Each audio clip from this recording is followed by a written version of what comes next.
ಆತ್ಮೀಯ ಒಂದು ವಿದ್ಯಾರ್ಥಿಗಳೇ, ಎಲ್ರಿಗೂ ಕೂಡ JB ಎಕ್ಸ್ಪರ್ಟ್ ಸ್ಟಡಿ ವರ್ಲ್ಡ್ ಅಂತಕ್ಕಂಥ ನಮ್ಮ ಯೂಟ್ಯೂಬ್ ಚಾನಲ್ಗೆ ಸ್ವಾಗತ ಸುಸ್ವಾಗತ. ವಿದ್ಯಾರ್ಥಿಗಳೇ, ನಮ್ಮ ಯೂಟ್ಯೂಬ್ ಚಾನಲ್ ಅನ್ನ ನೋಡ್ತಕ್ಕಂಥ ಎಲ್ಲ ವಿದ್ಯಾರ್ಥಿಗಳು ನಮ್ಮ ಚಾನಲ್ನ ಸಬ್ಸ್ಕ್ರೈಬ್ ಮಾಡ್ರಿ, ಲೈಕ್ ಮಾಡ್ರಿ ಮತ್ತು ಶೇರ್ ಮಾಡ್ರಿ. ವಿದ್ಯಾರ್ಥಿಗಳೇ, ಪ್ರತಿದಿನ ನಾವು ಹೊಸ ಹೊಸ ವಿಷಯಗಳನ್ನ, ಹೊಸ ಹೊಸ ಅಧ್ಯಾಯಗಳನ್ನ ನೋಡ್ತಾ ಬಂದಿದ್ದೀವಿ. ಇವತ್ತು ನಿಮಗೋಸ್ಕರ ನಾನು ಮೊರಾರ್ಜಿ ಎಕ್ಸಾಮ್ಗೆ ಇಂಪಾರ್ಟೆಂಟ್ ಆಗಿರ್ತಕ್ಕಂತಹ ದಶಮಾಂಶ ಮತ್ತು ಭಿನ್ನರಾಶಿ, ದಶಮಾಂಶ ಮತ್ತು ಭಿನ್ನರಾಶಿ ಅಂತಕ್ಕಂಥ ಒಂದು ಅಧ್ಯಾಯವನ್ನು ತಗೊಂಡು ಬಂದೀನಿ. ಇದು ಆದ ನಂತರ ಹಣ ಅಂತಕ್ಕಂಥ ಒಂದು ಟಾಪಿಕ್ ಅನ್ನು ಕೂಡ ನಾನು ನಿಮಗೆ ಇವತ್ತಿಗೆ ಪರಿಚಯ ಮಾಡಿಕೊಡ್ತೀನಿ. ಈ ದಶಮಾಂಶ ಮತ್ತು ಭಿನ್ನರಾಶಿ ಒಳಗ 1 ಅಂಕ, ಹಣ ಅಂತಕ್ಕಂಥ ಟಾಪಿಕ್ ಒಳಗ 1 ಅಂಕ, ಎರಡೂ ಸೇರಿ 2 ಅಂಕದ ಪ್ರಶ್ನೆ ಈ ಒಂದು ಟಾಪಿಕ್ ಒಳಗ ಇರ್ತದೆ ಅಂತ ಹೇಳಕ್ ಇಷ್ಟಪಡ್ತೀನಿ. ಮಕ್ಕಳೇ, ದಶಮಾಂಶ ಮತ್ತು ಭಿನ್ನರಾಶಿ, ಭಿನ್ನರಾಶಿ ಅಂದ್ರೆ ಏನು, ದಶಮಾಂಶ ಅಂದ್ರೆ ಏನು, ಇದ್ರ ಬಗ್ಗೆ ನಿಮಗೆ ಕ್ಲಿಯರಿಟಿಯಾಗಿ ಇರಬೇಕು. ಭಿನ್ನರಾಶಿ ಅಂದ್ರೆ ಏನಪ್ಪಾ ಅಂದ್ರ ಅಂಶ ಮತ್ತು ಛೇದ ಎರಡನ್ನೂ ಒಳಗೊಂಡಿರ್ತದೆ. ಅದಕ್ಕೆ ಏನಂತ ಕರಿತೀವಿ ನಾವು, ಭಿನ್ನರಾಶಿ ಅಂತ ಹೇಳಿ ಕರಿತೀವಿ. ಭಿನ್ನರಾಶಿ ಅಂದ್ರೆ ನಿಮ್ಗೆ ಗೊತ್ತು, ಆಡು ಭಾಷೆ ಒಳಗೆ ನಾನು ನಿಮ್ಗೆ ಹೇಳ್ಕೊಟ್ಟಿನಿ ಕ್ಲಿಯರ್ ಆಗಿ. ಅದಾದ ನಂತರ ದಶಮಾಂಶ ಅಂದ್ರ ಒಂದು ಬಿಂದು ಇರ್ಬೇಕು. ಅಂಕಿ ಸಂಖ್ಯೆ ಒಳಗ ಯಾವ್ದಾದ್ರೂ ಒಂದು ಸಂಖ್ಯೆಯ ಬಲಬದಿ ಅಥವಾ ಎಡಬದಿ ಹಿಂದಗಡೆ ಏನಿರ್ಬೇಕು, ಒಂದು ಬಿಂದು ಇರ್ಬೇಕು. ಆ ಬಿಂದು ಇತ್ತಪ್ಪ ಅಂದ್ರ ಅದನ್ನ ಏನಂತ ಕರಿತೀವಿ ನಾವು, ದಶಮಾಂಶ. ಏನಂತ ಕರಿತೀವಿ, ದಶಮಾಂಶ ಅಂತ ಹೇಳಿ ಕರಿತೀವಿ. ದಶ ಅಂದ್ರೆ ಏನು, ಸೊನ್ನೆಯನ್ನ ಒಳಗೊಂಡಿರ್ತಕ್ಕಂಥ ಅಂಕಿ ಸಂಖ್ಯೆಗಳು ದಶಮಾಂಶಗಳು. ಈ ಕಡೆ ನೋಡಿ ಸ್ವಲ್ಪ, ಒಂದು ಸಂಖ್ಯೆಯು ದಶಮಾಂಶ ಬಿಂದುವನ್ನು ಒಳಗೊಂಡಿದ್ದರೆ, ನಾನು ಹೇಳೋದು ಅರ್ಥ ಆಗ್ತದ ಮಕ್ಕಳೇ ನಿಮ್ಗ? ಒಂದು ಸಂಖ್ಯೆಯು ಏನನ್ನ ಒಳಗೊಂಡಿರ್ಬೇಕು, ದಶಮಾಂಶ ಬಿಂದುವನ್ನ ಒಳಗೊಂಡಿರ್ಬೇಕು. ಬಿಂದು ಅಂದ್ರೆ ನಿಮ್ಗೆ ಗೊತ್ತದಲ್ಲ, ಚುಕ್ಕಿ, ಸಾಂಗ್ ಕೊಟ್ಟಿರ್ತಕ್ಕಂಥ ಒಂದು ಚುಕ್ಕಿ. ದಶಮಾಂಶ ಬಿಂದುವನ್ನು ಒಳಗೊಂಡಿದ್ದರೆ ಅದಕ್ಕೆ ಏನಂತ ಕರಿತೀವಿ, ದಶಮಾಂಶ ಭಿನ್ನರಾಶಿ ಅಂತ ಹೇಳಿ ನಾವೇನ್ ಮಾಡ್ತೀವಿ, ಕರಿತೀವಿ. ಈಗ ಇದೊಂದು ಬೆಸ್ಟ್ ಎಕ್ಸಾಂಪಲ್ ನಾನು ಬರ್ತೀನಿ ಇಲ್ಲಿ. 4.5 ಎಷ್ಟು, 4.5 ಟೀಚರ್ ನೀವು ಹೇಳಿದ್ರಿ. ಓಕೆ, ಬಿಂದು ಬಂದದ ನೋಡ್ರಿ, ಕಾಣಿಸ್ತಲ್ಲ 4.5 ಅಂತ ಹೇಳಿ. ಇದನ್ನ ಹೆಂಗ ಓದ್ತೀವಿ ನಾವು, 4.5. ಹೆಂಗ ಓದ್ತೀವಿ ಇದನ್ನ, 4.5. ಇದನ್ನ ಹೇಳ್ರಿ ಹೆಂಗ ಓದ್ತೀವಿ, ಇದನ್ನ ಹೇಳ್ರಿ 5.25 ಅಲ್ಲ, 25 ಅಂತೇಳಿ ಬಿಂದು ಮುಂದಿನ ಸಂಖ್ಯೆಗಳನ್ನ ಓದಂಗಿಲ್ಲ. ಅವು ಎಷ್ಟೇ ಸಂಖ್ಯೆ ಬರಲಿ ಸಿಂಗಲ್ ಆಗಿ ಅದನ್ನ ಏನ್ ಮಾಡ್ಬೇಕು, ಹೇಳ್ಬೇಕು. 5.25 ಅರ್ಥ ಆಗುತ್ತಲ್ಲ? ಈಗ ಇದನ್ನ ಹೇಳ್ತೀನಿ ಮಕ್ಕಳೇ, ಇದನ್ನ ಹೇಳೋಣ. 3.123 ಹಂಗ ಹೇಳ್ತೀರಿ?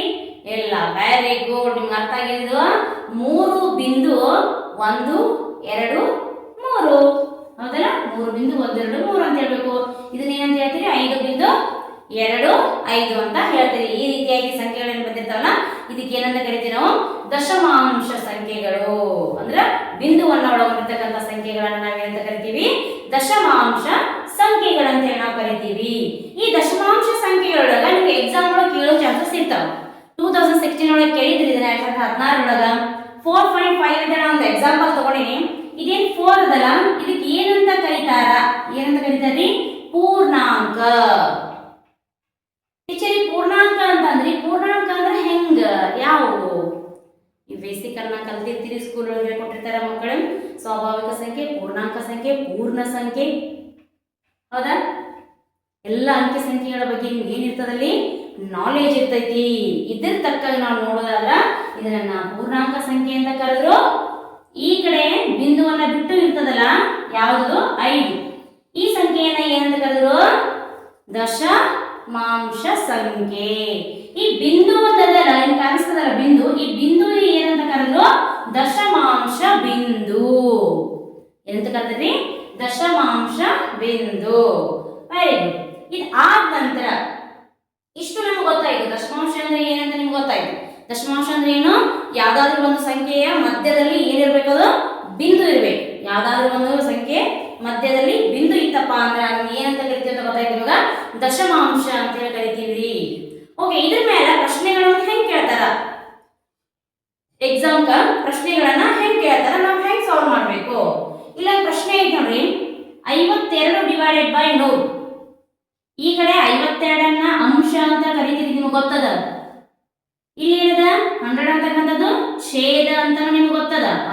ಛೇದವನ್ನು ಒಳಗೊಂಡಿರ್ತಕ್ಕಂಥದನ್ನ ಭಿನ್ನ ರಾಶಿ ಅಂತ ಕರಿತೀವಿ. ಅಲ್ಲಿ ಕೇಳಿರ್ತಕ್ಕಂಥ ಪ್ರಶ್ನೆ ಅರ್ಥ ಮಾಡ್ಕೊರಿ. 52 ಡಿವೈಡೆಡ್ ಬೈ 100 ಇದನ್ನ ದಶಮಾಂಶ ಭಿನ್ನ ರಾಶಿ ರೂಪದಲ್ಲಿ ಬರೆದಾಗ ಇದು ಜಸ್ಟ್ ಭಿನ್ನ ರಾಶಿ ಒಳಗೈತಿ. ಕಾಣಿಸ್ತದ? ಅಂಶ ಐತಿ, ಛೇದ ಐತಿ, ಏನೈತಿ? ದಶಮಾಂಶ ಒಳಗೈತಿ. ಇದು ಭಿನ್ನ ರಾಶಿ ಒಳಗೈತಿ. ಈ ಭಿನ್ನ ರಾಶಿಯನ್ನ ಏನಾಗಿ ಪರಿವರ್ತನೆ ಮಾಡ್ಬೇಕಂತ ಕೇಳ್ತಾರೆ ಅವರು. ದಶಮಾಂಶ ಭಿನ್ನ ರಾಶಿಯ ರೂಪದಲ್ಲಿ ಬರೀರಿ ಅಂತ ಹೇಳಿ ಹೇಳಕತ್ತಾರ ನಿಮಗ. ಬರೀನ ಹಂಗಾದ್ರೆ ಬಹಳ ಈಸಿ ಆಗಿರ್ತಕ್ಕಂಥದ್ದು ಮಕ್ಕಳೇ. ಹೇಳುವಾಗ ನಿಮ್ಮ ಮನಸ್ಥಿತಿ ಇಲ್ಲೇ ಇರಲಿ. ನೀವು ಲಕ್ಷ ಕೊಟ್ಟು ಕೇಳಿದ್ದೇ ಆದ್ರೆ ಇಂಥ ಎಲ್ಲಾ ಲೆಕ್ಕಗಳನ್ನು ನೀವು ಈಸಿಯಾಗಿ ಸಾಲ್ವ್ ಮಾಡಬಹುದು. ವಿದ್ಯಾರ್ಥಿಗಳೇ, ನಾನು ಈ ಪ್ರಶ್ನೆಯನ್ನ ತಗೊಳ್ತಾ ಇದ್ದೀನಿ. 52 ಡಿವೈಡೆಡ್ ಬೈ 100. ಸ್ವಲ್ಪ ಅಬ್ಸರ್ವೇಷನ್ ಮಾಡ್ಬೇಕಂತ ಬಿಡಿಸುವಾಗ 52 ಡಿವೈಡೆಡ್ ಬೈ 100 ಅಂತ ಬರೀತೀನಿ. ಹೌದಾ? ಇವಾಗ ಈ 52 ಡಿವೈಡೆಡ್ ಬೈ 100ನ್ನ ಕನಿಷ್ಠ ರೂಪಕ್ಕೆ ತಗೊಂಡು ಹೋಗ್ಬೇಕು. ಅದಕ್ಕಿಂತ ಈಸಿ ಮೆಥಡ್ ನಾನು ನಿಮ್ಗೆ ಹೇಳ್ಬೇಕಪ್ಪ ಅಂದ್ರ ಅಂಶವನ್ನ ಒಳಗಡೆ ಬರೀರಿ, ಛೇದವನ್ನ ಹೊರಗಡೆ ಬರೀರಿ. ಅಂಶವನ್ನ ಒಳಗಡೆ ಬರ್ಕೊಂಡು ಛೇದವನ್ನ ಹೊರಗಡೆ ಬರೀರಿ. 100ರ ಮಧ್ಯ 52 ಐತಿ? ಇಲ್ಲ. ಇಲ್ಲ ಅಂದ್ರೆ ಏನ್ ಮಾಡ್ಬೇಕು ನಾವಿಲ್ಲಿ? Very good. 0 ಕೊಟ್ಟು ದಶಮಾಂಶ, ಒಂದು ದಶಮಾಂಶ ಬರ್ಬೇಕಂದ್ರೆ ಇಲ್ಲಿ 0 ಬರೆದು ಒಂದು ಪಾಯಿಂಟ್, ಒಂದು ಬಿಂದುವನ್ನ ಇಡಬೇಕು. ಇಟ್ಟಾಗ ಇಲ್ಲಿ ಏನಾಯ್ತದು? 520 ಅಂತ ಹೇಳಿ ನಾವು ಕರಿತೀವಿ. ನಿಮ್ಮ ಮನಸ್ಸಿನಾಗ ಇರ್ಬೇಕು, ಬರೀವಂಗಿಲ್ಲ. ನಿಮ್ಮ ಮನಸ್ಸೊಳಗ ಒಂದು ಸಣ್ಣ 0ವನ್ನ ಬರ್ಕೊಂಡ್ಬಿಡ್ರಿ. 520 ಆಯ್ತಾ? ಹಂಗಾದ್ರೆ 100 ಮಧ್ಯ 520 ಐತಿ. 105ಲೆ 500 ಅಂತೇಳಿ ಬರ್ತಾವ. ಇವಾಗ ಏನ್ ಮಾಡ್ತೀರಿ? 0 0 ಹೋಯ್ತು, 2 2 ಬಂತು, 0 0 ಬಂತು. ಆ ಪಾಯಿಂಟ್ ಮ್ಯಾಗ ಇನ್ನೊಂದು 0ಯನ್ನು ಏನ್ ಮಾಡ್ತೀರಿ? ಆಡ್ ಮಾಡ್ತೀರಿ, ಸೇರ್ಸ್ಕೊತಿರಲ್ಲ. ಇವಾಗ 100ರೊಳಗೆ 200 ಐತಿ? ಐತಿ. 102ಲೆ 200. Very good. ಎಷ್ಟು ಬಂತ್ರಿ ಉತ್ತರ? 0.52. ಇನ್ನೊಂದು ಕ್ಲಿಯರ್ ಕೊಡ್ತೀನಿ ನೋಡ್ರಿ. 52 ಡಿವೈಡೆಡ್ ಬೈ 100 ಐತಿ. ಮ್ಯಾಗ ಎಷ್ಟು ಸಂಖ್ಯೆ ಅದಾವ?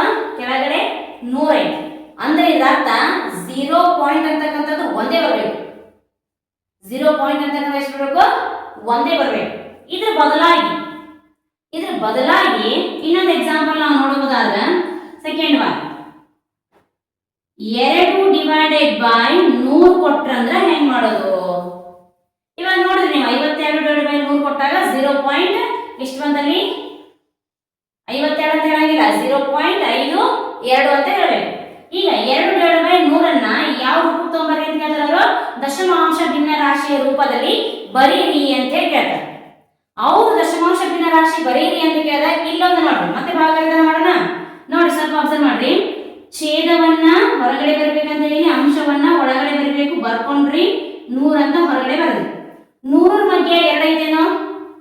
ಇಲ್ಲ. ಇಲ್ಲ ಅಂದ್ರೆ ಏನ್ ಮಾಡ್ತೀರಿ? 0 ಕೊಟ್ಟು ಒಂದು ಪಾಯಿಂಟ್ ಅನ್ನ ಇಡ್ತೀರಿ. ಇಲ್ಲಿ 0 ಬಂದು ಸೇರ್ಕೊಂತದ. ನಾನು ಸಣ್ಣದಾಗಿ ಬರ್ದಿರ್ತೀನಿ ನೋಡ್ರಿ, ನಮ್ಮ ಮೈಂಡ್ ಒಳಗೆ ಇರ್ಬೇಕಂತ ಹೇಳಕತ್ತೀನಿ ನಿಮಗ. 20 ಆಯ್ತು. ಮತ್ತೆ 100ರ ಮಧ್ಯ 20 ಐತೆ ನೋಡ್ರಿ. ಇಲ್ಲ. ಇಲ್ಲಪ್ಪ ಅಂದ್ರೆ ಇದೇ ಒಂದು ಬಿಂದುವಿನ ಮೇಲೆ ಇನ್ನೊಂದು 0ಯನ್ನು ನಾವು ಏನ್ ಮಾಡ್ಕೋಬೇಕು? ಜಕ್ಕೋಬೇಕು. ಎಷ್ಟಾಯ್ತದು? 200 ಆಯ್ತು. ಹಂಗಾದ್ರೆ 100ರ ಮಧ್ಯ 200 ಐತೇನೋ?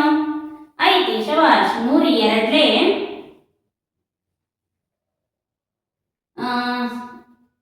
0. ಇನ್ನೊಂದು ಇಲ್ಲಿ ಏನ್ ಮಾಡ್ಕೋಬೇಕು? 0 ಜಕ್ಕೊಂಡು ಆ ಕಡೆ 0 ಇಡಬೇಕು. ಇಟ್ಟಾಗ ಏನಾಯ್ತದ? 102ಲೆ 200. ಹಂಗಾದ್ರ ಇದು ಉತ್ತರ ಎಷ್ಟು ಅಂತ ಹೇಳ್ರಿ? 0.02.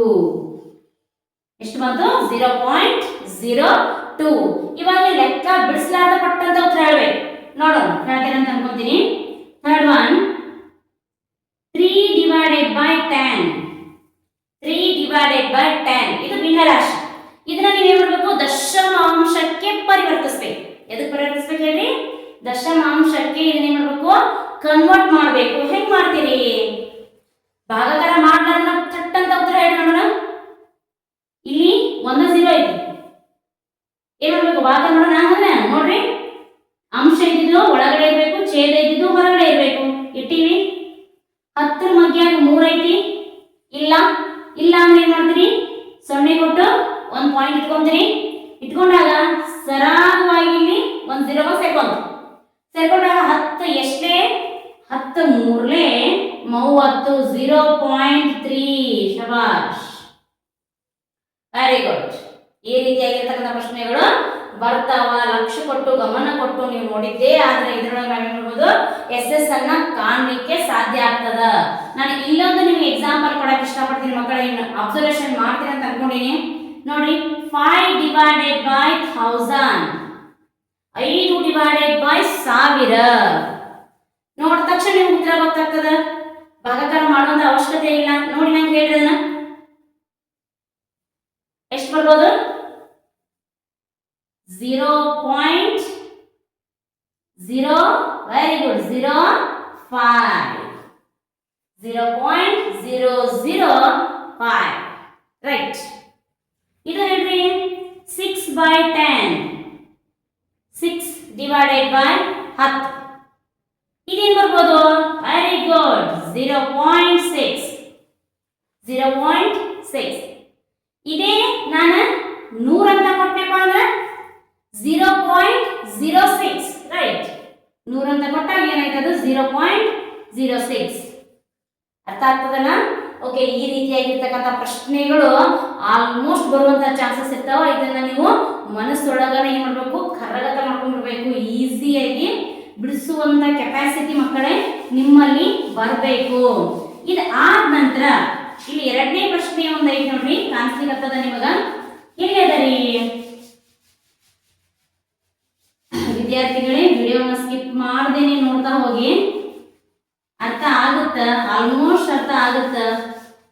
ಈ ಕಡೆ ನೋಡ್ರಿ, 0.02 ಅನ್ನು ಭಿನ್ನ ರಾಶಿ ರೂಪದಲ್ಲಿ ಬರೆದಾಗ 0.02 ಅನ್ನ ನೀವೇನ್ ಮಾಡ್ಬೇಕು, ಭಿನ್ನ ರಾಶಿ ರೂಪದೊಳಗೆ ಬರಬೇಕು. ಇಷ್ಟು ತರ ಏನ್ ಮಾಡಿದ್ರಿ ನೀವು, ಭಿನ್ನ ರಾಶಿ ಕೊಟ್ಟಿದ್ರು ದಶಮಾಂಶದೊಳಗೆ ಕನ್ವರ್ಟ್ ಮಾಡಿದ್ದೀವಿ. ಎಲ್ಲಿ ಈ ಕಡೆ ಎಲ್ಲ ಭಿನ್ನ ರಾಶಿ ಇತ್ತಲ್ಲ, ಅದನ್ನ ಏನಾಗಿ ಕನ್ವರ್ಟ್ ಮಾಡಿದ್ವಿ ನಾವು, ದಶಮಾಂಶ ರೂಪದೊಳಗೆ ಕನ್ವರ್ಟ್ ಮಾಡಿದ್ವಿ. ಆದ್ರ ಈಗ ದಶಮಾಂಶನೇ ಕೊಟ್ಟಾನ. ಎಲ್ಲಿ ನೋಡ್ರಿ, ಬಿಂದು ಐತಿ 0.02, 0.02. ಈ ಒಂದು ದಶಮಾಂಶವನ್ನ ಏನಾಗಿ ಪರಿವರ್ತಿಸಬೇಕಂತ ಕೇಳ್ತಾರೆ ಅವರು, ಭಿನ್ನ ರಾಶಿಯಾಗಿ. ಕಾಣಿಸುತ್ತ ಮಕ್ಕಳಿಗೆ, ಭಿನ್ನ ರಾಶಿ ರೂಪದಲ್ಲಿ ಕನ್ವರ್ಟ್ ಮಾಡ್ರಿ. ನೋಡೋಣ, ಫಸ್ಟ್ ಒನ್ 0.02, ಬಹಳ ಈಸಿ. ನೀವು ತಿಳ್ಕೊಂಡು ವಿಚಾರ ಮಾಡ್ಕೊಂಡು ಬಿಡಿಸುವಂತದ್ದು ಏನಿಲ್ಲ. ನೋಡಿ ತಕ್ಷಣ ಟಕ್ ಅಂತ ತಿಳಿತದೆ ನಿಮಗೆ. ನೋಡಿ 0.02 ಇಷ್ಟು ಒಳಗ ಸಂಖ್ಯೆ ಮಾತ್ರ ಅಬ್ಸರ್ವೇಷನ್ ಮಾಡ್ಬೇಕು. ಹೇಳೋದ್ರ ಲಕ್ಷ ಕೊಡ್ರಿ, ಸಂಖ್ಯೆಯನ್ನ ಮಾತ್ರ ಅಬ್ಸರ್ವೇಷನ್ ಮಾಡ್ಬೇಕು. ಸಂಖ್ಯೆಯನ್ನ ಮಾತ್ರ ಅಬ್ಸರ್ವೇಷನ್ ಮಾಡಿದ್ರೆ ನಿಮಗೆ ಬರ್ತಕ್ಕಂಥ ಸಂಖ್ಯೆ ಯಾವ್ದು, ಕೇವಲ 2 ಒಂದೇ. 2ಅನ್ನ ಅಂಶವಾಗಿ ಬರ್ಕೊಂತೀನಿ, ಡಿವೈಡೆಡ್ ಬೈ ಎಷ್ಟು ಸಂಖ್ಯೆ ಬಿಟ್ಟು ಬಿಂದು ಐತಿ, ಎಷ್ಟು ಸಂಖ್ಯೆ ಗ್ಯಾಪ್ ಆಗಾಗ ಬಿಂದು ಐತಿ, ಬಿಡಿ 10, ಅಂದ್ರೆ 1 2 ಸಂಖ್ಯೆಯನ್ನ ಬಿಟ್ಟು ಬಿಂದು ಐತಪ್ಪ ಅಂದ್ರ ನೀವೇನ್ ಮಾಡ್ಕೋಬೇಕು, 2 0 ಅನ್ನ ಬರೆದು ಅಲ್ಲಿ 1 ಅನ್ನ ಬರಿಬೇಕು. 2 ಡಿವೈಡೆಡ್ ಬೈ 100ರ ದಶಮಾಂಶವೇ 0.02. ಬಿಡಿಸಿವಲ್ಲ ನಾವು ಇದೇ ಇಲ್ಲಿ ಜಸ್ಟ್ ಇಲ್ಲಿ ಬಂದದಲ್ಲ 0.02 ಅಂತ ಹೇಳಿ ಬಿಡಿಸಿದ್ವಿ. ನೆನಪದ ನಿಮಗ? ಭಿನ್ನ ರಾಶಿ ಕೊಟ್ಟಾಗ ದಶಮಾಂಶ ಮಾಡಿದ್ದೀವಿ. ಈಗ ದಶಮಾಂಶ ಕೊಟ್ಟಾರ ನಾವೇನ್ ಮಾಡ್ಬೇಕು, ಅದನ್ನ ಭಿನ್ನ ರಾಶಿ ಒಳಗಿರ್ಬೇಕು. ಇನ್ನು ಸೆಕೆಂಡ್ ಒನ್ ನೋಡ್ರಿ ಮಕ್ಕಳೇ, 0.5 ಇದೇನು ದಶಮಾಂಶ ಒಳಗೈತಿ. ಈಗ ಯಾವ ಒಂದು ಒಳಗೈತಿ, ದಶಮಾಂಶ ಒಳಗೈತಿ. ನಾನು ಇದನ್ನ ಏನ್ ಮಾಡ್ಬೇಕು, ಇವಾಗ ಭಿನ್ನ ರಾಶಿಗೆ ಕನ್ವರ್ಟ್ ಮಾಡಿ ಹೇಳ್ಬೇಕು. ಹೇಗೆ ಹೇಳ್ತೀರಿ? ಇದು ಹೆಂಗ್ ಬಿಡಿಸಿದ್ರೆ ಹಂಗೆ ಬಹಳ ಈಸಿ ಅದ. ಅಂಕಿ ಸಂಖ್ಯೆ ಯಾವ ಕಾಣಿಸ್ತಾವ, ಐತಿ. ಎಷ್ಟು ಅಂಕಿ, 5 ಡಿವೈಡೆಡ್ ಬೈ ಎಷ್ಟು ಸಂಖ್ಯೆ ಬಿಟ್ಟು ಪಾಯಿಂಟ್ ಕೊಟ್ಟಾರ, ಕೇವಲ ಇದು ಒಂದೇ ಸಂಖ್ಯೆಯನ್ನ ಬಿಟ್ಟು ಬಿಂದು ಐತಿ. ಹಂಗಾದ್ರೆ 0 ಒಂದೇ ಬರಿಬೇಕು, ಅದ್ರ ಹಿಂದ್ಗಡೆ 1 ಬರಿಬೇಕು. 5 ಡಿವೈಡೆಡ್ ಬೈ 10. ಓಕೆ ನಮ್ಮ ಮಕ್ಕಳೇ, ಅರ್ಥ ಆಗ್ಲಿಕ್ಕತ್ತದ ನಿಮಗ? ಅರ್ಥ ಆಗ್ಲಿಕ್ಕೆ ಬೇಕು, ನೀವು ಅರ್ಥ ಮಾಡ್ಕೊಳ್ಳಿಕ್ಕೆ ಬೇಕು. ಇವಾಗ ಇದು ಅರ್ಥ ಆಯ್ತಾ? ಓಕೆ, ಇದೇ ರೀತಿ ಹಲವಾರು ಪ್ರಶ್ನೆಗಳ ನಿಮ್ಮ ಕಣ್ಮುಂದೆ ಬರ್ತಿರ್ತಾವ. ಅದನ್ನ ನೀವೇ ಸ್ವಂತ ಕೂಡ ಏನ್ ಮಾಡ್ಬೇಕು, ಬಿಡಿಸ್ಬೇಕು. ಮಕ್ಕಳೇ, ನಾನು ಹೇಳ್ತಾ ನಿಮಗೆ ಕೆಲವೊಂದಿಷ್ಟು ಎಕ್ಸಾಂಪಲ್ಗಳನ್ನ ಕೊಡಕ್ಕೆ ಇಷ್ಟಪಡ್ತೀನಿ. ಇವಾಗ ನೋಡೋಣ, ದಶಮಾಂಶ ಕೊಟ್ಟಾಗ ಭಿನ್ನ ರಾಶಿಯನ್ನಾಗಿ ಮಾಡಬೇಕು, ಭಿನ್ನ ರಾಶಿಯನ್ನು ಕೊಟ್ಟಾಗ ದಶಮಾಂಶವನ್ನಾಗಿ ಪರಿವರ್ತಿಸಬೇಕು. ಇದನ್ನ ನೀವು ಕಲ್ತಿದ್ದೇ ಆದ್ರೆ ಡೆಫಿನೆಟ್ ಆಗಿ ಯಾವ್ದಾದ್ರು ಒಂದು ಕ್ವಶನ್ಸ್ ನಿಮ್ಗೆ ಕೇಳೇ ಕೇಳ್ತಾರ. ಅವ್ರು ಕ್ವಶನ್ ಕೇಳಿದಾಗ ಆನ್ಸರ್ ನಿಮ್ಗೆ ಥಟ್ ಅಂತ ಬರ್ಬೇಕು. ಇವಾಗ ನಾನು ಹಾಕ್ತೀನಿ ನೋಡ್ರಿ, 12 divided by 10. 12 divided by 10. ಇಲ್ಲಿ ಸ್ವಲ್ಪ ಕನ್ಫ್ಯೂಸ್ ಆಗುತ್ತೆ. ಇದು ಭಿನ್ನರಾಶಿ. ಏನಿದು ಭಿನ್ನರಾಶಿ. ಈ ಭಿನ್ನರಾಶಿಯನ್ನು ನೀವು ಏನಾಗಿ ಪರಿವರ್ತಿಸಬೇಕು? ದಶಮಾಂಶ ಪದ್ಧತಿಯೊಳಗೆ ಪರಿವರ್ತಿಸಬೇಕು. ಈಗ ನೋಡಿ, 12 ಅಂಶ ಇದ್ರೆ ಏನಾಗಬೇಕು? ಒಳಗೆ ಬರಬೇಕು. ಛೇದ ಇದ್ರೆ ಏನಾಗಬೇಕು? ಹೊರಗಡೆ ಇರಬೇಕು. ಡೈರೆಕ್ಟ್ ಆಗಿ ಗೊತ್ತಾಗ್ತದೆ ನಿಮಗ. 10 ಒಂದಲೇ 10 ಆಯ್ತು, 2 ಬಂತು 0 ಆಯ್ತು, ಪಾಯಿಂಟ್ ಕೊಟ್ಟು 0 ಜಕೋತೀರಿ. 10 ಎರಡಲೇ 20, 0 0 ಬಂತು. ಉತ್ತರ ಎಷ್ಟಾಯ್ತು ಮಕ್ಕಳೇ? ಇಲ್ಲಿ 1.2 ಬಿಂದು ಬಂತಲ್ಲ, ದಶಮಾಂಶ ಬಂತಲ್ಲ. Very very good. ಇನ್ ನೆಕ್ಸ್ಟ್ ನೋಡಿ, ಸೆಕೆಂಡ್ ಒನ್ ಅಂದ್ರೆ ಎರಡನೇದು, 5 divided by 100. 5 divided by 100. ಈಗ ಗೊತ್ತದ ನಿಮಗ, 5 ಒಳಗಡೆ ಬರೀತೀರಿ, 100 ಹೊರಗಡೆ ಬರೀತೀರಿ. 100 ಮಧ್ಯ 5 ಇಲ್ಲ, 0 ಕೊಟ್ಟು ಪಾಯಿಂಟ್ ಇಡ್ತೀರಿ. ನೀವು ಒಂದು 0 ಬಸ್ ಸೇರ್ಕೋತದ. ಅದಾದ ನಂತರ ಮತ್ತೆ 100 ಮಧ್ಯ 50 ಇಲ್ಲ, ಇನ್ನೊಂದು 0 ಪಾಯಿಂಟ್ ಕೊಟ್ಟು ಪಾಯಿಂಟ್ ಮಾಡಿ ಇನ್ನೊಂದು 0 ಹಚ್ಕೊಂಡು ಇನ್ನೊಂದು 0 ಇಡ್ತೀರಿ. 105ಲೇ ಎಷ್ಟಾಯ್ತು? 500 ಅಂತ ಆಯ್ತು. ಉತ್ತರ ಎಷ್ಟು ಅಂತ ಹೇಳಿ ಮಕ್ಕಳಲ್ಲಿ? 0.05. ದಶಮಾಂಶ ಒಳಗೆ ಗೊತ್ತಲ್ಲ. ಇದನ್ನೇ ಉಲ್ಟಾ ನಿಮಗೆ ಇದನ್ನು ಕೇಳ್ಬೋದಲ್ಲ, 0.05. 0.0. ಈ ದಶಮಾಂಶವನ್ನ ಭಿನ್ನರಾಶಿ ಒಳಗೆ ಬರೀರಿ. ಈ ದಶಮಾಂಶವನ್ನ ಭಿನ್ನರಾಶಿ ಒಳಗೆ ಬರೀರಿ. ನಿಮ್ಗೆ ಗೊತ್ತೈತಿ, 5ಅನ್ನ ಮ್ಯಾಗ ಬಿಡ್ತೀರಿ ಅಂಕಿ ಸಂಖ್ಯೆ ಒಳಗ. ಎಷ್ಟು ಸಂಖ್ಯೆ ಬಿಟ್ಟು ಪಾಯಿಂಟ್ ಐತಿ? 2 ಸಂಖ್ಯೆ ಬಿಟ್ಟು ಐತಿ. ಹಂಗಾಗಿ 2 0 ಹಚ್ಕೋತೀರಿ, 1 ಇಡ್ತೀರಿ. ನೋಡಿ, ಪ್ರಶ್ನೆಯೇ ಉತ್ತರವಾಗಿ ಬಂದಿತು. ಇಷ್ಟು ನೀವು ಅರ್ಥ ಮಾಡ್ಕೊಂಡಿದ್ದೆ ಆದ್ರ ಡೆಫಿನೆಟ್ ಆಗಿ ಹೇಳ್ತೀನಿ ಮಕ್ಕಳೇ, ಇದರೊಳಗೆ ನೀವು ಸಕ್ಸಸ್ ಕಾಣೋದು ಕಟ್ಟಿಟ್ಟ ಬುತ್ತಿ. ಇನ್ನೊಂದ್ಸಲ ರಿಪಿಟೇಷನ್ ಮಾಡ್ಬೇಕಾ? ಇನ್ನೊಂದು 2 ಎಕ್ಸಾಂಪಲ್ ನಾನು ಕೊಡೋದಾದ್ರ ಇಲ್ಲಿ ನೋಡ್ರಿ, 3 divided by 10. ಇದೇನು? ಭಿನ್ನರಾಶಿ. 3 divided by 10 ಅನ್ನೋದು ಇದೊಂದು ಭಿನ್ನರಾಶಿ. ಈ ಭಿನ್ನರಾಶಿಯನ್ನು ನೀವೇನು ಮಾಡಬೇಕು? ದಶಮಾಂಶಕ್ಕೆ ಕನ್ವರ್ಟ್ ಮಾಡಬೇಕು. 3ಅನ್ನ ಒಳಗಡೆ ಇಡ್ತೀರಿ, ಹೊರಗಡೆ 10 ಅಂತ ಬರೀತೀರಿ. 10 ಮಧ್ಯ 3 ಇಲ್ಲ, 0 ಪಾಯಿಂಟ್ ಕೊಡ್ತೀರಿ. ಇಲ್ಲಿ 0 ಬಸ್ ಸೇರ್ಕೊಂತು. 10 3ಲೇ 30 ಅಂತ ಆಯ್ತು. 0 0. ಹೌದಾ? ಎಷ್ಟು ಬಂತು ಉತ್ತರ? 0.3. ಇದೇ ಪ್ರಶ್ನೆ ನಿಮ್ಗೆ ಉಲ್ಟಾ ಕೇಳಿದ್ರಪ್ಪ ಅಂದ್ರ ಹೆಂಗ್ ಕೇಳಬಹುದು? 0.3 ಇದನ್ನ ಏನ್ ಮಾಡ್ರಿ? ಭಿನ್ನ ರಾಶಿಯಾಗಿ ಕನ್ವರ್ಟ್ ಮಾಡ್ರಿ. ಭಿನ್ನ ರಾಶಿಯ ರೂಪದಲ್ಲಿ ಬರೀರಿ. ಅವಾಗ ಹೆಂಗ್ ಬರೀತೀರಿ ಮಕ್ಕಳೇ? 3 ಅಂಕಿ ಒಳಗೆ ಐತಿ, ಬರ್ಬಿಡ್ತೀರಿ. ಅದ್ರ ಕೆಳಗಡೆ ಛೇದ ಏನಾಗಿ ಬರೀತೀರಿ? ಎಷ್ಟು ಸಂಖ್ಯೆ ಬಿಟ್ಟು ಐತಿ ಪಾಯಿಂಟ್? 1 ಸಂಖ್ಯೆ ಬಿಟ್ಟು ಪಾಯಿಂಟ್ ಐತಿ ಅಂದ್ರೆ ಒಂದೇ 0 ತಗೋತೀರಿ. ಅದ್ರ ಮೊದಲು ಏನ್ ಬರೀತೀರಿ? 1 ಬರೀತೀರಿ. ನೋಡ್ರಿ, ಇಲ್ಲಿ ನಾನು ಲಿಂಕ್ ಎಲ್ಲಿ ಕೊಡತೀನಿ ಇಲ್ಲಿ ನೋಡ್ರಿ. ಈ ಪ್ರಶ್ನೆ ಈ ಸೈಡ್ ನೋಡ್ರಿ ನಮಗ ಉತ್ತರವಾಗಿ ಬಂದಿತ್ತು. ಇಲ್ಲಿ ಪ್ರಶ್ನೆ ಐತಿ ನೋಡ್ರಿ, ಇದು ನಮಗೆ ಇಲ್ಲಿ ಏನಾಗಿ ಬಂತು? ಉತ್ತರವಾಗಿ ಬಂದಿತ್ತು. ಇದನ್ನ ನೋಡ್ರಿ, ಅಬ್ಸರ್ವೇಷನ್ ಮಾಡ್ರಿ, ನಿಮಗ ಅರ್ಥ ಆಗ್ತೈತಿ ಅಂತ ಅನ್ಕೊಂತೀನಿ. ವಿದ್ಯಾರ್ಥಿಗಳೇ, ದಶಮಾಂಶ ಮತ್ತು ಭಿನ್ನ ರಾಶಿಯನ್ನ ನೀವೇನ್ ಮಾಡ್ರಿ? ಪದೇ ಪದೇ ಪದೇ ಪದೇ ನೋಡೋದ್ರಿಂದ ಇದರೊಳಗೆ ಎಂತ ಕಠಿಣ ಪ್ರಶ್ನೆಗಳು ಬಂದರೂ ಕೂಡ ನೀವು ಈಸಿಯಾಗಿ ಸಾಲ್ವ್ ಮಾಡಬಹುದು. ಬಹಳ ಬಿರಿ ಏನಿಲ್ಲ. ನಾನು ಹೇಳ್ತಕ್ಕಂಥ ಕೆಲವೊಂದಿಷ್ಟು ಟೆಕ್ನಿಕ್ಗಳನ್ನ ನೆನಪಿಟ್ಕೊಂಡ್ಬಿಡ್ರಿ. ಭಾಗಾಕಾರ ಮೆಥಡ್, ಭಾಗಾಕಾರ ವಿಧಾನವನ್ನ ಕರೆಕ್ಟ್ ಆಗಿ ಅರ್ಥ ಮಾಡ್ಕೊಂಡಿದ್ದೇ ಆಗಿದ್ರ ಈ ದಶಮಾಂಶ ಮತ್ತು ಭಿನ್ನ ರಾಶಿಯನ್ನ ಈಸಿಯಾಗಿ ನಾವು ಏನ್ ಮಾಡ್ಬೋದು? ಸಾಲ್ವ್ ಮಾಡಬಹುದು. ಇದು ಆದ ನಂತರ ವಿದ್ಯಾರ್ಥಿಗಳಿಗೆ ನಮಗೆ ಬರ್ತಕ್ಕಂತಹ ಅಧ್ಯಾಯವೇ ಹಣ. ಒಂದು ಗಾದೆ ಮಾತು ಹೇಳ್ತಾರೆ, ಹಣ ಎಂದರೆ ಹಣ ಕೂಡ ಬಾಯಿ ತೆರೆಯುವುದು. ಅದೇ ಹಣ. ರೊಕ್ಕಕ್ಕಿರ್ತಕ್ಕಂಥ ವ್ಯಾಲ್ಯೂ ವ್ಯಕ್ತಿತ್ವಕ್ಕೂ ಇದ್ದಿತ್ತಪ್ಪ ಅಂದ್ರ ಬಹಳ ಜನ ಬಹಳ ಮುಂದೆ ಬರ್ತಿದ್ರು ಅಂತ ಹೇಳಿ. ಓಕೆ, ಅದಿರ್ಲಿ ಬಿಡ್ರಿ. ಹಣ ಅಂತಂದ್ರೆ ಏನು? ದುಡ್ಡು, ರೊಕ್ಕ. ಹೌದಾ? ನಮ್ಮ ಆರ್ಥಿಕ ಪರಿಸ್ಥಿತಿ ಹೆಂಗೈತಿ ಅಂತಕ್ಕಂಥದನ್ನ ತೋರಿಸ್ಕೊಡೋದು ಏನಪ್ಪ ಅಂದ್ರ ಇದು ಹಣ. ಈ ಹಣ ಅಂತಕ್ಕಂಥ ಟಾಪಿಕ್ ಮೇಲೆ 1 ಅಂಕ ನಿಮಗ ಕಟ್ಟಿಟ್ಟ ಬುತ್ತಿ. ಇಲ್ಲಿ 1 rupees ಅಂದ್ರೆ 100 ಪೈಸೆ ಅಂತ ಹೇಳಿ ಅರ್ಥ. ಇದನ್ನ ನೆನಪಿಟ್ಕೊಂಡ್ಬಿಡ್ರಿ.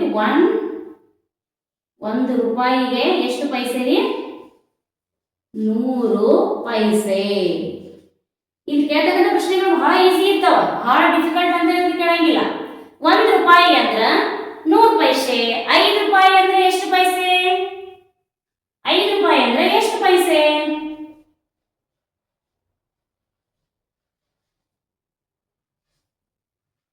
ಎಷ್ಟು ಪೈಸೆ ಗೊತ್ತಾಗುತ್ತಿಲ್ಲ ನಿಮ್ಗೆ ಇದು ಪ್ರಶ್ನೆ? ನೋಡ್ರಿ, 1 ರೂಪಾಯಿಗ 100 ಪೈಸೆ ಅಂದ್ರೆ 5 ರೂಪಾಯಿಗ 500 ಪೈಸೆ. ಯಾಕೆ ಹೇಳ್ರಿ? 1 ರೂಪಾಯಿಗೆ ಎಷ್ಟಿರ್ತೈತಿ? 100 ಪೈಸೆ ಆಗಿರ್ತೈತಿ. ಹಂಗಾದ್ರೆ 5 ರೂಪಾಯಿ ಐತಂದ್ರ 5 × 100 ಆಯ್ತು, ಉತ್ತರ 500. ಅರ್ಥ ಆಯ್ತಾ? 600 ಪೈಸೆ ಅಂದ್ರೆ ಎಷ್ಟು ರೂಪಾಯಿ? ನೋಡ್ರಿ, ಉಲ್ಟಾ ಉಲ್ಟಾ ಪ್ರಶ್ನೆ ಹೆಂಗ್ ಕೇಳ್ತಾರೆ ನಿಮ್ಗೆ? 600 ಪೈಸೆ ಐತಿ. ಪೈಸೆಗಳ ಲೆಕ್ಕಾಚಾರದಾಗ ಎಷ್ಟೈತಿ? 600 ಪೈಸೆ ಐತಿ. ಅದು ಎಷ್ಟು ರೂಪಾಯಿ? 600 ಪೈಸೆ ಎಷ್ಟು ರೂಪಾಯಿ? 100 ಪೈಸೆ ಅಂದ್ರ 1 ರೂಪಾಯಿ. 100 ಪೈಸೆ ಅಂದ್ರೆ 1 ರೂಪಾಯಿ. 600 ಪೈಸೆ ಇದ್ದು ಅದ್ರ ಎಷ್ಟು ರೂಪಾಯಿ ಆಗ್ತದ್ರಿ? ಹೇಳ್ರಿ. ವೆರಿ ಗುಡ್, 6 ರೂಪಾಯಿ. ಈ ರೀತಿಯಾಗಿ ನೀವು ಕನ್ಫ್ಯೂಸ್ ಮಾಡಿ ಏನ್ ಮಾಡ್ತಾರೆ, ಇಲ್ಲಿ ಪ್ರಶ್ನೆಗಳನ್ನ ಕೇಳ್ತಾ ಹೋಗ್ತಾರ. ಇಲ್ಲಿ ಒಂದೇ ಒಂದು ನೀವು ಥಾಟನ್ನ ತಲೆಯಾಗ ಇಟ್ಕೋಬೇಕು. 1 ರೂಪಾಯಿ ಅಂದ್ರ 100 ಪೈಸೆ. ಹೌದ್ರಿ? 1 ರೂಪಾಯಿ ಅಂದ್ರೆ ಏನು? 100 ಪೈಸೆ. ಆಗಿನ ಕಾಲದೊಳಗ ಹಿರಿಯರ ಒಂದು ಇದರೊಳಗ ಮತ್ತು ರಾಜರ ಮನೆತನದೊಳಗ 10 ಪೈಸೆ, 5 ಪೈಸೆ ಇವೆಲ್ಲ ನಡೀತಿದ್ವು. ನಮ್ಮ ತಿಳುವಳಿಕೆ ಪ್ರಕಾರ 25 ಪೈಸೆ ನಡೀತಿತ್ತು. 25 ಪೈಸೆ ಹೆಂಗ್ ಕರೀತಿದ್ರ? ಚಾರನೆ. 50 ಪೈಸೆ ಎಂಟನೆ.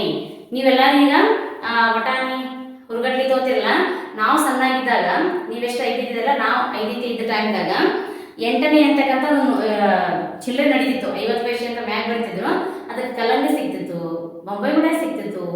ಆಲ್ಮೋಸ್ಟ್ ಎಲ್ಲಾನು ಕೂಡ ಅದ್ರೊಳಗೆ ನಾವು ಖರೀದಿ ಮಾಡ್ಕೊಂಡು ಆರಾಮಾಗಿ ಇರ್ತಿದ್ವಿ. ಬಟ್ ಇವಾಗ ಹಂಗಿಲ್ಲ. ಪೈಸೆ ಲೆಕ್ಕಾಚಾರ ಕರೆಕ್ಟ್ ಎಲ್ಲಿಗೆ ಹೋಗೈತಪ್ಪ ಅಂದ್ರೆ 100ಕ್ಕೆ ಸಮವಾಗಿ ಕುಂತು ಬಿಟ್ಟತಿ ಇವಾಗ. ಅಂದ್ರೆ 1 ರೂಪಾಯಿ ಇದ್ರೆ ಮಾತ್ರ ಕೆಲಸ, ಅದುವೇ 100 ಪೈಸೆ. ಅರ್ಥ ಆಗತ್ತಲ್ಲ ಮಕ್ಕಳೇ? ಇಲ್ಲಿರ್ತಕ್ಕಂಥ ಇವೆರಡು ಪ್ರಶ್ನೆ ನೀವು ಅರ್ಥ ಮಾಡ್ಕೊಂಡ್ರೆ ಈಸಿಯಾಗಿ ನಾವು ಸಾಲ್ವ್ ಮಾಡಬಹುದು. ಇದ್ರ ಮ್ಯಾಲ ಎಕ್ಸಾಮ್ ಸ್ವಲ್ಪ ಮುಂದುವರೆದಾಗ ಯಾವ ರೀತಿ ಮತ್ತೆ ಪ್ರಶ್ನೆಗಳಲ್ಲಿ ಅರೈಸ್ ಆಗ್ತಾವ ನಾವು ನೋಡ್ತಾ ಹೋದಂಗ, ಇಲ್ಲಿ ನೋಡ್ರಿ, 4 ರೂಪಾಯಿ ಇದ್ರ ಪುಸ್ತಕಗಳಿಗೆ ಲೆಕ್ಕನ ಕೇಳ್ತಾರ. 4 ರೂಪಾಯಿ 65 ಪೈಸೆ. ಎಷ್ಟು? 4 ರೂಪಾಯಿ 65 ಪೈಸೆ. 3 ರೂಪಾಯಿ 84 ಪೈಸೆ. ಮೊತ್ತ ಎಷ್ಟು? ಮೊತ್ತ ಅಂದ್ರೆ ನಿಮ್ಗೆ ಗೊತ್ತದಲ್ಲ ಏನು? ಮೊತ್ತ ಅಂದ್ರೆ ಏನ್ ಹೇಳಿ? ಕೂಡಿಸು. ಮೊತ್ತ ಅಂದ್ರೆ ಏನಿದ್ರ ಅಂತ? ಕೂಡಿಸು. ಅಂದ್ರೆ ರೂಪಾಯಿಯನ್ನ ಒಂದ್ ಕಡೆ ಬರಿತೀನಿ. 4 ರೂಪಾಯಿ 65 ಪೈಸೆ ಐತಂತ, ಇನ್ನೊಂದ್ ಕಡೆ 3 ರೂಪಾಯಿ 84 ಪೈಸೆ ಐತಂತ ಕೂಡಿಸ್ಬಿಡ್ರಿ. 5 4 ಕೂಡಿಸಿದ್ರೆ ಎಷ್ಟಾಗ್ತಿ? 9 ಆಯ್ತು. 6 8 ಕೂಡಿಸಿದ್ರೆ ಎಷ್ಟಾಯ್ತು? 8 1 8 9 10 11 12 13 14 ಆಯ್ತು. 14 ಅಂತ ಬಂತಲ್ಲ. 14 ಅಂದ್ರೆ ಇಲ್ಲಿ ಕೈಲ ಇಡ್ತೀರಿ? No way. ಯಾಕಂದ್ರೆ ಪೈಸೆಯನ್ನ ಸಪರೇಟ್ ಆಗಿ ಕೂಡಿಸ್ಬೇಕು. ಪೈಸೆ ಲಿಂಕ್ ಇರಬೇಕು. ಇಲ್ಲಿ ಕೈಲ ಇಟ್ರಿ ಅಂದ್ರೆ ತಪ್ಪಾಗ್ತದೆ ನಿಮ್ಮ ಉತ್ತರ. ಪೈಸೆಗಳು ಎಷ್ಟಿರ್ತಾವಲ್ಲ ಆ ಪೈಸೆಯನ್ನ ಸಪರೇಟ್ ಆಗಿ ಕೂಡಿಸ್ಕೊಂಡ್ಬಿಡ್ಬೇಕು. ಕೂಡಿಸ್ಕೊಂಡ್ರೆ ನಾನು ನಿಮ್ಗೆ ಕನ್ಫ್ಯೂಸ್ ಮಾಡೋ ಸಂಬಂಧ ಇನ್ನೊಂದು ಕೈಲ ಇಟ್ಟು ತೋರಿಸ್ದೆ. ಕೈಲ ಇಡುವಂಗಲ್ಲ, ಇದನ್ನ ಕರೆಕ್ಟ್ ಆಗಿ ಅಬ್ಸರ್ವೇಷನ್ ಮಾಡ್ರಿ. ಇದ್ರೊಳಗ ನಾವು ಮಾರ್ಕ್ಸ್ ಹೋಗ್ತಾವ. ಎಲ್ಲ ಕೂಡಿಸಿಡಂದ್ರೆ ಎಲ್ಲ ಕೂಡಿಸಂಗಿಲ್ಲ. ಪೈಸೆ ಕೂಡಿಸ್ಬೇಕು, ರೂಪಾಯಿ ಕೂಡಿಸ್ಬೇಕು. ಈಗ 4 ಮತ್ತು 3 ಕೂಡಿಸ್ರೆ 5 6 7 ಆಯ್ತು. 7 ರೂಪಾಯಿ 149 ಪೈಸೆ ಅಂತ ಹೇಳ್ತೀರೇನೋ? ಇಲ್ಲಿ ಕೂಡ ನಿಮ್ಗೆ ಕನ್ಫ್ಯೂಸ್ ಆಗ್ತೈತಿ. ಹೇಳಂಗಿಲ್ಲ, ಆಪ್ಷನ್ ಕೊಟ್ಟಿರ್ತಾರೆ ನೋಡ್ರಿ. ಈ ಆಪ್ಷನ್ ಮೇಲೆ ನಿಮ್ಗೆ ಗೊತ್ತಾಗ್ತೈತಿ. ಆಪ್ಷನ್ ಎ 8 ರೂಪಾಯಿ 49 ಪೈಸೆ. ಆಪ್ಷನ್ ಬಿ 7 ರೂಪಾಯಿ 149 ಪೈಸೆ. ಆಪ್ಷನ್ ಸಿ 7 ರೂಪಾಯಿ 100 ಪೈಸೆ. ಆಪ್ಷನ್ ಡಿ 8 ರೂಪಾಯಿ 149 ಪೈಸೆ. ಹಂಗಾದ್ರೆ ನಿಮ್ಮ ಉತ್ತರ ಯಾವ್ದು ಹೇಳ್ರಿ? ಟೀಚರ್ ಇಷ್ಟೊತ್ತನ ನೀವು ಬಿಡಿಸಿದ್ರಿ, ನಮ್ಮ ಉತ್ತರ ಬಿ ಕರೆಕ್ಟ್ ರೀ. ಕರೆಕ್ಟಾ? ಬಿ ಕರೆಕ್ಟ್ ಏನ್ರಿ? ಅಲ್ಲ, ರಾಂಗ್. ನೀವು ಬಿಡಿಸಿದ ಪ್ರಕಾರ ನೋಡಿದ್ರೆ ಬಿ ಕರೆಕ್ಟ್ ಅಂತ ಹೇಳ್ಬೋದು. ಬಟ್ ಇಲ್ಲಿ 1 ರೂಪಾಯಿ ಅಂದ್ರೆ ಏನದ ಅರ್ಥ ನಾನು ನಿಮ್ಗೆ ಹೇಳಿನಿ. 1 ರೂಪಾಯಿ ಅಂದ್ರೆ 100 ರೂಪಾಯಿಗೆ 100 ಪೈಸೆಗೆ ಕನ್ವರ್ಟ್ ಮಾಡ್ಬೇಕು. ಅಂದ್ರೆ 1 ರೂಪಾಯಿ ಅಂದ್ರೆ 100 ಪೈಸೆ ಇದ್ದಾಗ ಇಲ್ಲಿ ಎಷ್ಟು ಪೈಸೆ ಬಂದಾವ? 149 ಪೈಸೆ ಬಂದಾವ. ಆ 149 ನಾವು 1 ರೂಪಾಯಿನ ಹುಡುಕಾಡಬಹುದನು? ಗೆಸ್ ಮಾಡಿ. 149 1 ರೂಪಾಯಿ ನಮ್ಗೆ ಸಿಗ್ಬೋದನು? ಸಿಗುತ್ತಾ? ಹೌದು, ಸಿಗುತ್ತ. ಯಾಕೆ ಸಿಗುತ್ತಪ್ಪ ಅಂದ್ರೆ ಅರ್ಥ ಮಾಡ್ಕೊಂಡ್ರೆ, ನಾ ಹೇಳೋದನ್ನ ಸ್ವಲ್ಪ ನಿಧಾನವಾಗಿ ಅರ್ಥ ಮಾಡ್ಕೊಂಡ್ರೆ ಮಕ್ಕಳೇ, 1 ರೂಪಾಯಿ ಹೆಂಗ್ ಸಿಗ್ತೈತಪ್ಪ ಅಂದ್ರೆ 149 1 ರೂಪಾಯಿ ಐತಿ. ಅಂದ್ರೆ 1 ರೂಪಾಯಿ ಆಗ್ಬೇಕಾದ್ರೆ 100 ಪೈಸೆ ಅಲ್ಲ ನಮಗ. ಈ 149 100 ರೂಪಾಯಿ ನಾವು ತಕೊಂಡಿವ ಅಂದ್ರ, 100 ಪೈಸೆ ನಾವು ತಕೊಂಡಿವ ಅಂದ್ರ ಅದು ಏನಾಗಿ ಕನ್ವರ್ಟ್ ಆಯ್ತು? 1 ರೂಪಾಯಿ ಆಯ್ತಾ? ಆ 1 ರೂಪಾಯಿಯನ್ನ ಈ 7 ಕೂಡಿಸ್ಕೋಬೇಕು. ಕೂಡಿಸ್ಕೊಂಡ್ರೆ ಎಷ್ಟಾಯ್ತು? 8 ಆಯ್ತು. ಮ್ಯಾಗಿಂದ ಎಷ್ಟು ಉಳಿತು?